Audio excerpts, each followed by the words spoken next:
ഇപ്പോൾ road safety വിദഗ്ധൻ ശ്രീ ഉപേന്ദ്രനാരായണൻ കൂടി ചർച്ചയുടെ ഭാഗമാവുകയാണ്. ശ്രീ ഉപേന്ദ്രനാരായണൻ, KSRTC മെച്ചപ്പെടണം എന്നുള്ളത് ഒരു പൊതുവികാരമാണ്.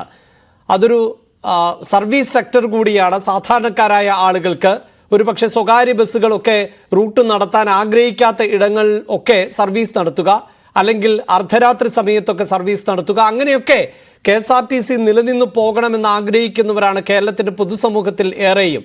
പക്ഷേ ഈ വകുപ്പിൽ തന്നെ ഒട്ടേറെ പോരായ്മകളുണ്ട് എന്നാണ് സ്ഥാനമേറ്റ മന്ത്രി തന്നെ പറയുന്നത്. അതിന് കാരണം ഈ വകുപ്പ് തന്നെയാണ് എന്നും അതിനകത്തെ ജീവനക്കാരും ഉദ്യോഗസ്ഥരുമൊക്കെയാണ് എന്ന് തന്നെയാണ് ഗണേഷ് കുമാർ പറഞ്ഞു വെച്ചത്.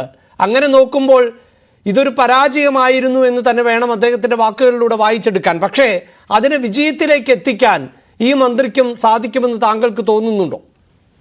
ഉണ്ട്, വളരെയേറെ പ്രതീക്ഷയുണ്ട്. ബഹുമാനപ്പെട്ട ശ്രീ ഗണേഷ് കുമാർ ഗതാഗത മന്ത്രി, അദ്ദേഹത്തിന് എന്റെ ഹൃദയംഗമായ അനുമോദനങ്ങൾ.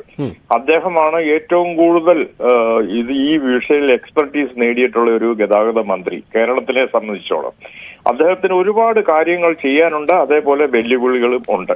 പക്ഷെ അദ്ദേഹത്തിന് വ്യക്തമായിട്ട് അറിയാം ഈ KSRTCയെയും റോഡ് സുരക്ഷയും എവിടെ കൊണ്ട് എത്തിക്കണമെന്ന് വ്യക്തമായിട്ട് അറിയാവുന്ന ഒരു മഹത് വ്യക്തിയാണ് ശ്രീ ഗണേഷ് കുമാർ എന്ന് എനിക്ക് പറയാം. തീർച്ചയായും. അവിടെ ശ്രീ ഉപേന്ദ്രനാരായണൻ, ഞാൻ ഇടപെട്ട് ചോദിക്കുന്നത്, ഈ ചർച്ചയുടെ ഭാഗമായി ഡിജോ കാപ്പൻ അടക്കം സൂചിപ്പിച്ച കാര്യമുണ്ട്.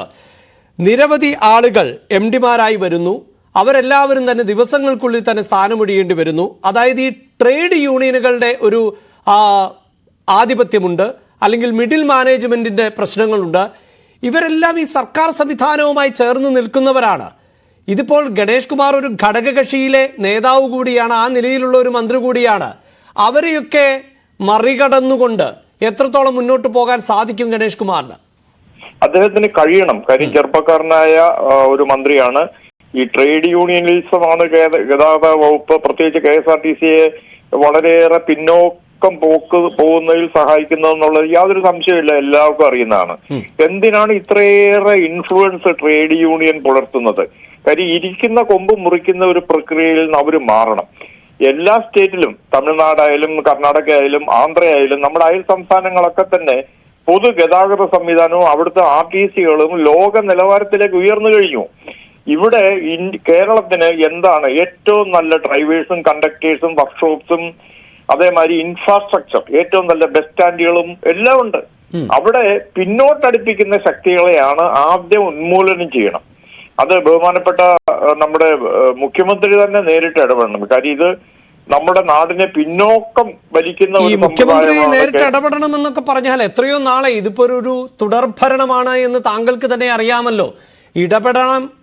ഇടപെടാൻ സമയമുണ്ടായിരുന്നു, അപ്പോഴൊന്നും ഇടപെട്ടതായി നമുക്ക് മനസ്സിലാക്കാൻ സാധിക്കുന്നില്ല. ഇത് നമ്മുടെ ഭരണത്തിന്റെയും KSRTCയുടെ ലാസ്റ്റ് ബസ്സാണ്. ഇന്ന് നമ്മൾ ഇതിനെ നേരെയാക്കിയില്ലെങ്കിൽ ഇനി ഒരിക്കലും KSRTCയെ നേരെയാക്കാൻ സാധിക്കില്ല. കാര്യം ശക്തനായ ഒരു മുഖ്യമന്ത്രി നമുക്കുണ്ട്. അതേപോലെ തന്നെയാണ് വളരെയേറെ കഴിവും അറിവുമുള്ള ഒരു ഗതാഗത മന്ത്രി നമുക്കുണ്ട്. പിന്നെ മറ്റ് ഉദ്യോഗസ്ഥന്മാരും ഒക്കെ തന്നെ ഹൈലി ഡെഡിക്കേറ്റഡ് ആണ്. എല്ലാ ഡിപ്പോകളിലും ATOമാരും മറ്റ് ഈ സംവിധാനം എല്ലാം വളരെ മെച്ചപ്പെട്ട രീതിയിലാണ് പോകുന്നത്. ഇതിന്റെ തകരാറുകൾ എന്ന് പറയുന്നത് ഈ ട്രേഡ് യൂണിയൻ ആവശ്യമില്ലാത്തടത്തും ഉള്ളിടത്തും എല്ലാം കയറി ഇടപെടാൻ പാടില്ല. അങ്ങനെ ഒരു